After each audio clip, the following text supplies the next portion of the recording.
একবার ইয়া রাসূলুল্লাহ বলে সম্বোধন করে, আর এইবার যখন এসেছেন তো বলছেন ইয়া মুহাম্মদ আলাইকাস সালাম।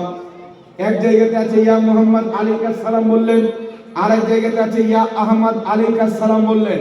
তাহলে যে গোপাল ভাঁড় মৌলভী বলতে চাই আগে নাম নিয়ে পরে সালাম করা যাবে না, জিবরিল ইয়া মুহাম্মদ আলাইকাস সালাম বললেন, তো আগে নাম হলো না পরে নাম হলো? কথা বলে ইয়া মুহাম্মদ আলাইকাস সালাম। শারফে মুস্তাফা 1000 বছর পূর্বে লেখা কিতাবে হাদিস তারিখে জুলজানের মধ্যে হাদিস, ইয়া মুহাম্মদ আলাইকাস সালাম, আগে নবীর নাম পরে সালাম।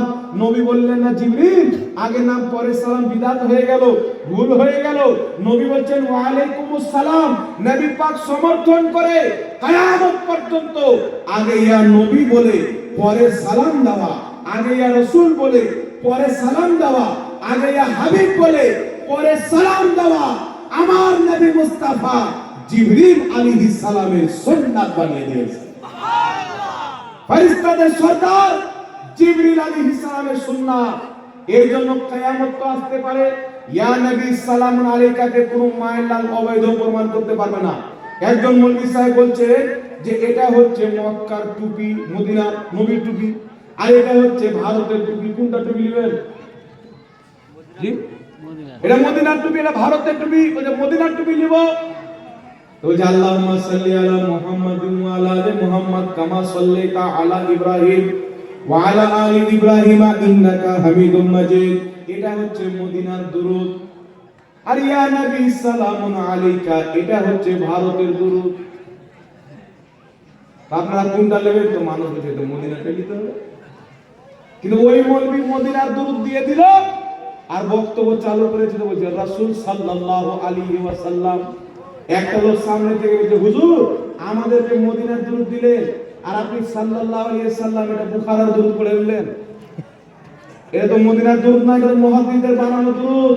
তো হুজুর আপনি নিজের ফতোয়ায় আমল করেন না, তো আপনার মুখ থেকে আমরা ঘোড়ার ঘাস শুনবো?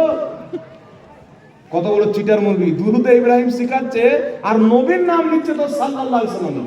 দুরূদ ইব্রাহিম পড়, আর নবীর নাম জয়বার দিবে। তয়বার যদি দুরূদ ইব্রাহিম পড়ে তো বক্তব্য হবে না, দুরূদ মাহফিল হবে। জোরে বলেন 100 বার নবীর নাম নিয়ে 100 বার যদি দুরূদ ইব্রাহিম পড়ে তাহলে বক্তব্য হবে বাবা। এই জন্য যেই মৌলভী বলবে এই দুরূদ চলবে, এই দুরূদ চলবে না, ওই মৌলভী হচ্ছে জাহান্নামের কুকুর, ওর থেকে নিজের ঈমানকে বাঁচাবেন। মনে রাখবেন দুরূদ যদি কোনো মুহাদ্দিসের বানানো থাকে তিনি নিজের বাপের শানে নয় রাসূলের পাকের শানে বানিয়েছেন। সুবহানাল্লাহ।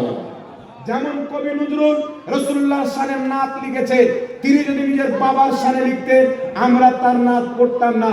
নবীর শানে লিখেছেন বলে আজ পর্যন্ত জালসাতে কবি নজরুলের লেখা গজল পাঠ করা হয় কি হয় না? এই জন্য হয় কি হয় না? এই জন্য ইমাম মুসলিম রাহমাতুল্লাহ আলাইহি